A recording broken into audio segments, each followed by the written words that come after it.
Hola chicos, espero que estén muy bien. Bueno, pues el día vamos a cambiar un poco la dinámica. Yo te voy a dar clase y la actividad que vas a subir es tu apunte de lo que te estoy comentando. Recuerda colocar fecha, lo puedes ir haciendo junto conmigo, puedes regresar el video y volver a ver la clase. El tema es proceso de lectura. El proceso de lectura se da en 3 etapas. La primera es la prelectura. ¿Qué es la prelectura? Pre, como su nombre lo dice, es antes de leer. ¿Cuál es la lectura rápida de un texto? Es decir, yo voy a la librería y empiezo a revisar, a hojear un libro porque me llamó la atención el título o el subtítulo y entonces empiezo a deducir sobre de qué trama, de qué habla. Y pues ya veo que si dice amor secreto, digo, bueno, seguro es un cuento que habla del amor. Y eso es lo que yo quiero leer. Si yo deduzco que habla de la muerte de Artemio Cruz, bueno, pues alguien se murió. En esta etapa nosotros estamos interesados o no por un tema según la portada, según la estructura externa del contenido. En la etapa 2, que ya es cuando realizamos la lectura, nos compramos el libro y leemos todo el texto o leen todo el cuento. ¿Cómo la realizamos? Aquí es necesario que busques todas las palabras que resulten desconocidas, que se dé una comprensión total. ¿Qué sucede si yo estoy leyendo y veo que Eclipse de Sol y tiene las palabras tratadas Señor Cornelio? Entonces, ¿qué es Señor? No sé, ¿no? Tengo que estar buscando Ñor, pues no lo voy a encontrar en un diccionario, ¿estás de acuerdo? Pero tengo yo que deducir que está utilizando un lenguaje indígena en donde por ende está recortando las palabras. Y así va a ser el vocabulario del personaje. ¿Qué sucede con tus términos científicos? Estás leyendo una asignatura de ciencia y utiliza tecnicismos.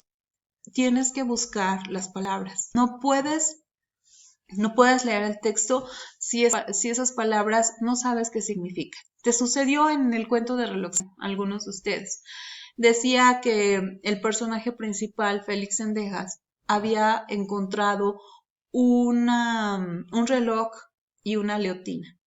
Y entonces llegaron todavía hasta la lectura, terminaron la lectura, pero nunca buscaron que era una leotina. Y me preguntaron, Miss, ¿qué es una leotina? Pues es una lámpara. Pero ¿por qué en su momento no fuiste al diccionario y lo buscaste?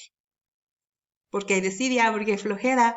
Entonces, ustedes tienen que buscar esas palabras para que no estén con esas lagunas de información, ¿sí? Si yo no sé qué es algo, bueno, entonces voy y lo investigo. A mí me pasa con ustedes, ¿no? De repente están hablando de sus videojuegos o de sus temas muy de adolescentes que desconozco totalmente el tema y entonces puedo llegar a hablar de algo que para ti puede ser como muy lógico porque tú lo vives en tu día a día. Pero entonces tengo que preguntarte, ¿y qué es esto, no? Sus términos que utilizan. Y bueno, vamos a la etapa que es la poslectura. Esta, como su nombre lo dice, es después de que ya leíste.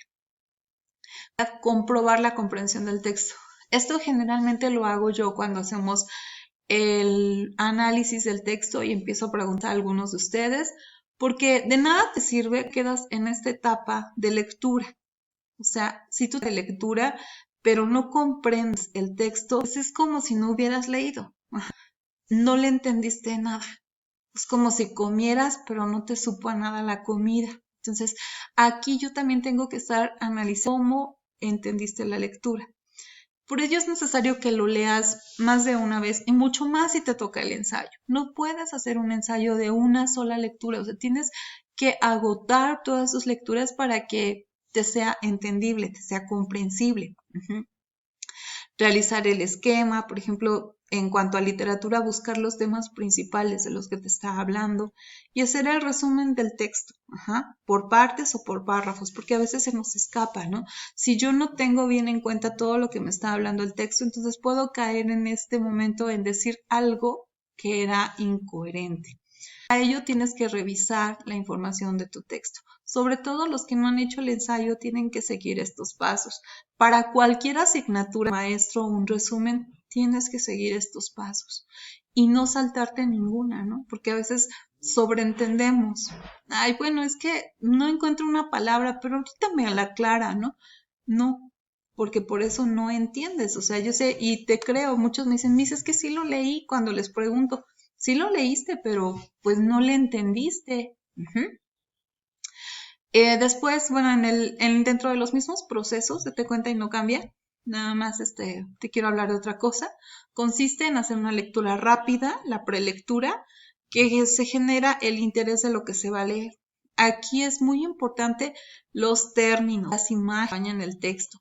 Se tienen que activar los conocimientos previos. ¿Qué es activar los conocimientos previos? Bueno, cuando yo te estoy hablando en este momento de señor Cornelio, ahí se te está activando un conocimiento previo. Tú ya sabes quién es esta persona. Pero si tú le dices a alguien que no ha leído el cuento y que no ha seguido con nosotros, señor Cornelio, pues no va a saber. Después, tener toda la información del contenido y determinar los propósitos de la lectura. ¿Por qué es importante que tú leas el cuento? En el proceso de la lectura corresponde al acto de leer tanto en los aspectos mecánicos de la comprensión. Las actividades van de acuerdo al tipo de lectura. Te repito, a lo mejor mi asignatura es sumamente fácil, a diferencia de biología o hombre y salud, ¿cómo le dicen ustedes? Salud adolescente. Entonces, utilizas términos más clínicos, más complejos, más técnicos y tienes que enfocarte a ellos, tienes que entenderlos, tienes que tener el conocimiento previo. Por ejemplo, esta asignatura se llama Lenguaje y Comunicación 1 y cuando vayas en tercer semestre va a ser Lenguaje y Comunicación 2. Todo lo que te estoy diciendo ahora lo vas a tener que activar para la siguiente, porque están conectadas y eso sucede con tus asignaturas. Si estás haciendo un resumen de historia, tienes que tener un contexto histórico de lo que sucedió antes para que puedas entender el pasado, el presente, ¿sí? La poslectura, bueno, su nombre lo dice, ya de que terminaste de leer, la finalidad aquí es que los alumnos o los estudiantes expongan sus propias ideas y construyan el significado de los textos.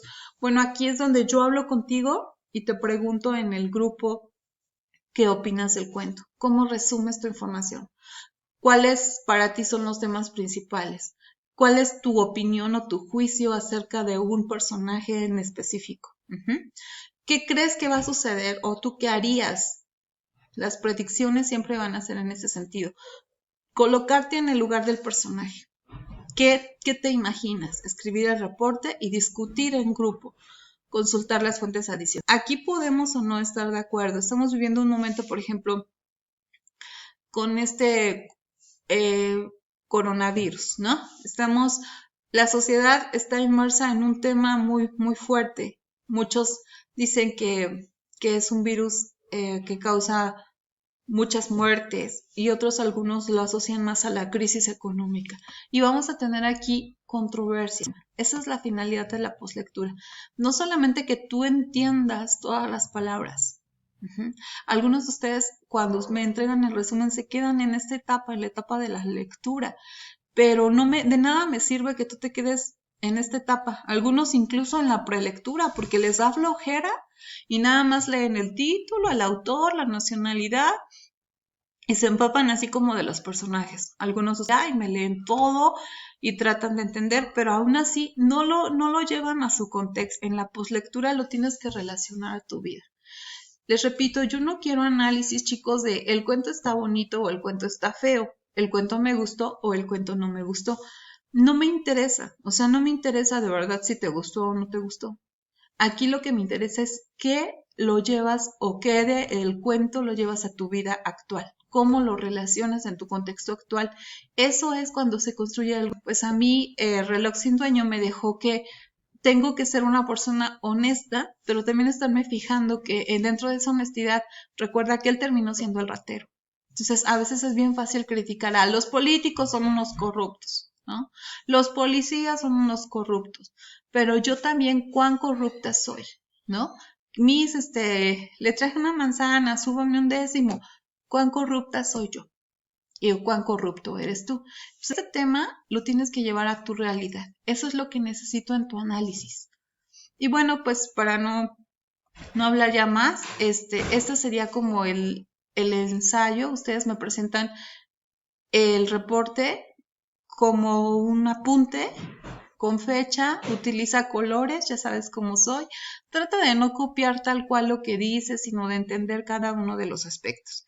Súbelo a más tardar el día de mañana. Recuerda que nosotros tenemos clase lunes, miércoles y viernes. Por ende, yo te voy a pedir 3 actividades a la semana. Ajá. La actividad del día lunes es esta, la del día miércoles te la diré en su momento y la del día viernes va a ser después de las carreras que le toca al grupo de la mañana a Pablo y a Enrique y al grupo de la tarde a Humberto y a Brandon, que son quienes me tienen que enviar su ensayo a mi correo. ¿Sale? Por favor, chicos, estén al pendiente de sus plataformas y suban sus trabajos en tiempo porque la plataforma se abre y se cierra el mismo día. ¿Sale? Analiza y que tengas un excelente día. Cuídate mucho.